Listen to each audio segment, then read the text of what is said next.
இந்த 3 பேருமே பார்க்க ஹீரோயின்ஸ் மாதிரி இருந்தாலுமே இவங்க படத்தை ப்ரொடியூஸ் பண்ணிட்டு இருக்காங்க. இவரோட 3 ப்ரொடியூசர்ஸ் இந்த வீடியோல பார்க்கலாம் வாங்க. நம்பர் 38ல இருக்குது மலாய்கா அரோரா. இவங்களுக்கு இப்ப 51 வயசு ஆகுது. இவங்க பார்க்கிறதுக்கு ஒரு மாடல் மாதிரி ஒரு ஹீரோயின் மாதிரி தான் இருப்பாங்க. இவங்க வந்து ஹிந்தி பெல்ட்ல வந்து நிறைய படத்தை ப்ரொடியூஸ் பண்ணிட்டு இருக்காங்க.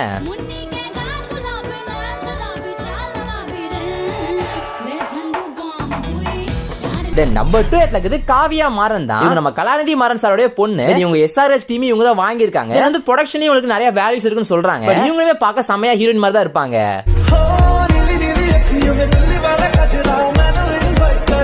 நம்பர் யாரும் தெரிஞ்சுக்க முன்னாடி இந்த வீடியோ பிடிச்ச மறக்காம லைக் பண்ணிட்டு நம்ம சேனல் மறக்காம சப்ஸ்கிரைப் பண்ணி வச்சுக்கோங்க. டக்குனு 10k ரீச் பண்ணிடலாம் நீங்க சப்போர்ட் பண்ணீங்க அப்படின்னா. மறக்காம சப்ஸ்கிரைப் பண்ணி வச்சுக்கோங்க. நம்பர் 1 இருக்குது ரியா ஷிபு தான். இவங்க ஃபர்ஸ்ட் எல்லாருமே வந்து ஒரு இன்ஸ்டாகிராம் இன்ஃப்ளூயன்சர் தான் தெரிஞ்சாங்க. அப்படியே எல்லாம் நினைச்சிட்டு இருந்தாங்க. வீராதிராசுரன் படத்தை அப்பதான் அந்த ஆடியோ லான்ச்ல வந்து ஒரு ப்ரொடியூசர் சொல்றப்ப நானே பயங்கரமா ஷாக் ஆயிட்டேங்க. நீங்க என்ன மாதிரி எத்தனை பேர் ஷாக் ஆனீங்க அப்படின்னா மறக்காம கீழே கமெண்ட் பண்ணுங்க.